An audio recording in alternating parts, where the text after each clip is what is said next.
Parang sinaniban ng kung anong espiritu si Taurean Prince mga bro, hype na hype. Tamang relax lang sa bench si LeBron James, ginanahan bigla si Austin Reeves. Lakers versus Blazers, wala ngayon si LeBron James mga bro due to left contusion, pero mas maraming wala sa Portland. Wala si Brogdon, Simons, Robert Williams at rookie na si Scoot Henderson. Well, first quarter dominante agad sa ilalim si Anthony Davis, 6 points on 3 of 7 shooting sa field. Patuloy naman ang kumpiyansa ni Cam Reddish na siyang naging leading scorer ng Lakers, 10 points sa opening quarter mga bro para kay Cam, 4 na puntos naman para kay Hachimura, 3 kay Reeves at tig 2 points si D'Lo at Prince. Lamang din ng Lakers sa first quarter, 31-28. Second quarter, dito na nakabawi ang Portland, 5-3 ang naipasok nila dyan habang bokya sa 3 ang Lakers. Shadon Sharp 7 points sa second quarter, 3 naman sa 3 ng Portland ay galing dito kay Matisse Thybulle. LA naman ang naghahabol sa first half, 57-56. Entering the third quarter, mukhang hindi bagay si starting role si Austin Reeves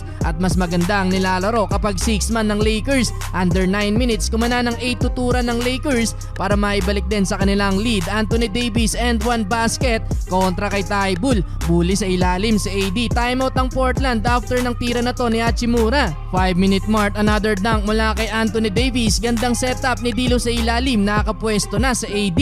Napatayo naman sa LBJ. So buwan mga bro nang maipasok ni Austin Reeves etong long 3-pointer. May pagkasapa dyan si LeBron. Heto mga bro, kakaibang galaw mula kay AR. Napakagat sa fake ang bantay gamit ang isang paa. Pasok ang tira. Lobo na din sa double digit ang hinahabol dyan ng Portland, 81-70. Last 2 minutes, pumahabol pa ng end 1 play si AD galing sa magandang bounce pass ni Austin Reeves. Natapos ang quarter sa huling tira din ni AR. Pasok ang one-legged shot, 91-80, end of third quarter. Well, fourth quarter, the game is not yet over mga bro. May paghapol pang ginawa ang Portland. Dumali ng 12-2 nating run ng Blazers under 7 minutes kung saan baba na lang sa isang lead ng Lakers. Jeremy Grant pumapasok na din ng 3 points. Buti na lang mga bro, after ng timeout nakabawi ng 4-2 nating run ng Lakers. Drive mula kay Cam Reddish at end 1 play ulit mula kay Anthony Davis. Balik sa 6 ang lead ng LA. Yun nga lang, may momentum na ang Portland at another timeout ang Lakers under 5 minutes.